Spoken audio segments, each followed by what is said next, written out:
Ο πλανήτης μας αντιμετωπίζει έντονα την κλιματική αλλαγή που οφείλεται στις τεράστιες εκπομπές αερίων του φαινομένου του θερμοκηπίου από την ανθρώπινη δραστηριότητα. Ένα από τα αέρια του φαινομένου του θερμοκηπίου είναι και το διοξείδιο του άνθρακα.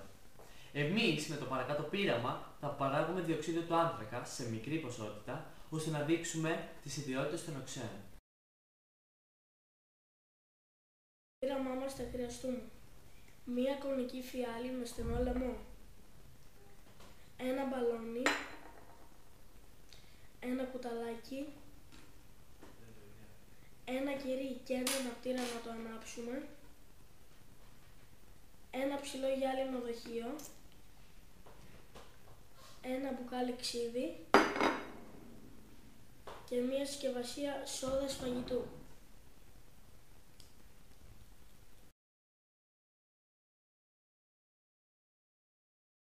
Ρίχνουμε στην κονική φιάλη ξύδι μέχρι περίπου τα 100 ml.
Με τον αναπτήρα το κερί και το βάζουμε προς το εσωτερικό του ψηλού γυάλινου δοχείου.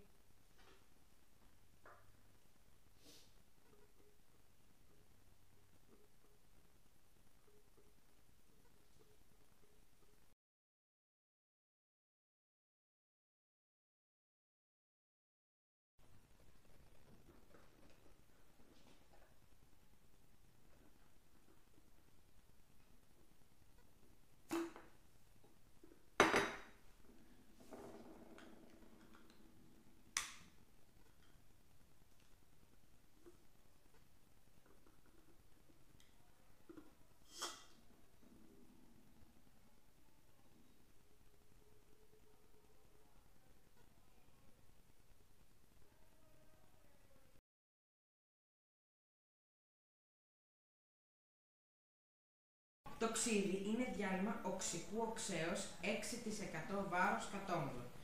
Το οξικό οξύ που περιέχεται στο ξύδι αντιδρά με τη σόδα φαγητού και παράγεται αέριο διοξείδιο του άνθρακα. Το διοξείδιο του άνθρακα είναι αέριο που δεν συντηρεί την καύση και έχει πυκνότητα μεγαλύτερη από την πυκνότητα του αέρα. Γι' αυτό και παραμένει μέσα στο ποτήρι.